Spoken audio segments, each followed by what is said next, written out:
Hi everyone, my name is Bardwaj. This is the project for the optional food project. I'm making banana bread. I'm sorry I'm late. Please accept this so I don't fail the class. To start off, the scientific phenomenon I'm going to be talking about is physical and chemical change. I'll be talking about all the physical and chemical changes that happen when making banana bread. To start off, I'll be listing all the ingredients I have. I have vanilla extract. Oh, this is empty. Vanilla extract, cinnamon powder, baking soda, eggs, 2 eggs, butter, flour, sugar, brown sugar, and some bananas, but they're burnt.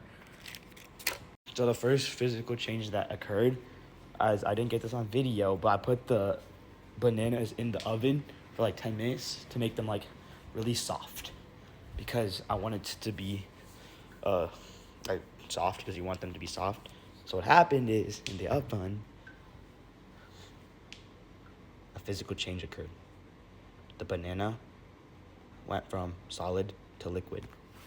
As you can see, it's really soft because the oven had a lot of heat. So the banana inhaled a lot of heat, or took in a lot of heat as an endothermic process, which overcome the IMFs of the banana to make it go to a liquid state, or like more liquid than it was before, basically. Okay, so those are all the ingredients. Now the process. Okay, the first ingredient that we need is 1 3/4 cup of flour. So I'll be taking 1 3/4 cup of this flour and put it into a separate bowl. So this is 1 3/4 cup of flour. We're doing the dry ingredients first. That's some table salt, NaCl, salt, potassium, and I forgot this is an ingredient, but half a teaspoon of this. Now we shall be adding half a teaspoon of ground cinnamon. And this chemical formula is C9H8. Oh. Some ground cinnamon. Smells pretty good. Now a teaspoon of baking soda, which helps with the rise, which will be, I'll talk about later, which applies to a chemical change. Okay, now we just want to mix all of this, so mix. Okay, this is complete. We can just put this to the side. Okay, now we have the 3 bananas. So I'm gonna open this somehow and put this in this bowl. So that was kind of disgusting, but these smell really good.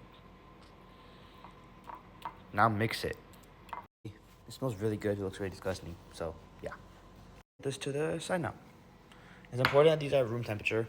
Like after I heated them in the oven, I let them cool down, because if it's still too hot while I put it in the oven again, it'll like burn. Just 1.5 cup of butter. This is kind of room temperature, sort of. I can kind of press into it, which also matters. And then there's also 1 stick, as you go 1/2 cup. And I'm just gonna mix this to mix it like by itself. Okay, I kind of mixed it up. Still very hard-ish, but whatever. Okay, I have 3/4 cup of brown sugar. So let's add that into here now. As you can see, being more separated makes it easier to mix. If it was all clumped up, if all the sugar was clumped up together, it'd be harder to mix. Even though it's still kind of hard to mix, but it's easier. Okay, it's having a hard time to mix. Hopefully adding eggs will make it easier. There's 2 large eggs, so let's add these real quick. Okay, the eggs made it dissolve a lot better. It's kind of like an aqueous solution now, not gonna lie. Now, a teaspoon of this. It smells good.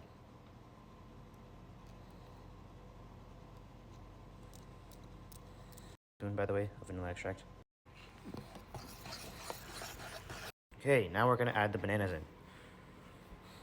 It's kind of weird, not gonna lie, but hopefully it tastes good.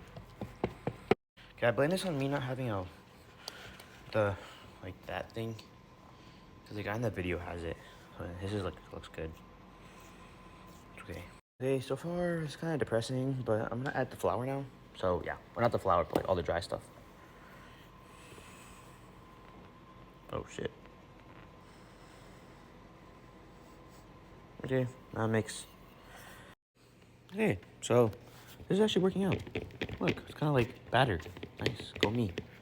Go team. Okay, now we're gonna take the batter, put it in the pan, which was buttered by me. Okay, now this will go into the oven, which is heat, for 50 to 60 minutes. Ooh.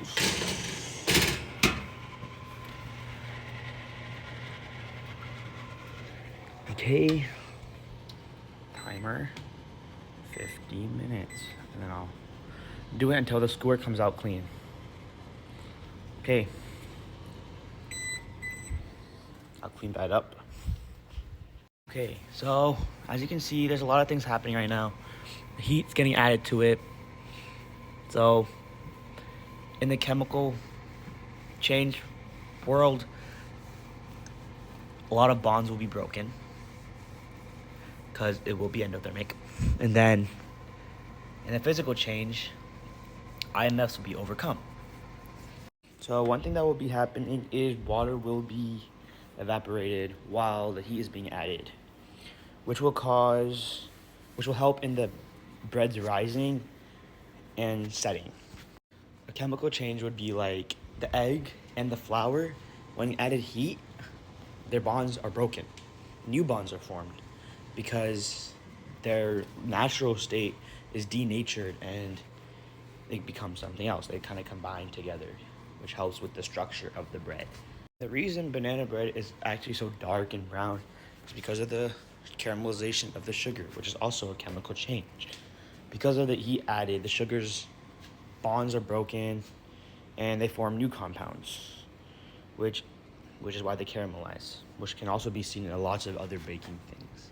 Also the leavening, which is basically like how you see breads rise a lot in like baking, because of like baking soda.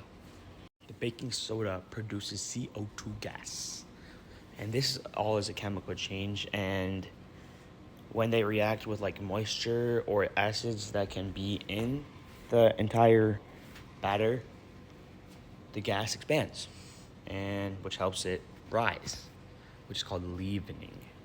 There's also oxidation, because lots of, at the high temperatures, fats and oils and other such things like that experience oxidation. There's also a physical change, which is the crust. The way that crust forms is the outside edges lose moisture and harden, and then make a crust.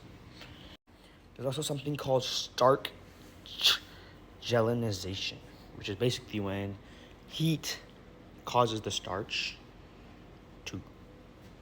in the flour to absorb water and swell eventually, which thickens the batter, which helps with the bread's final structure.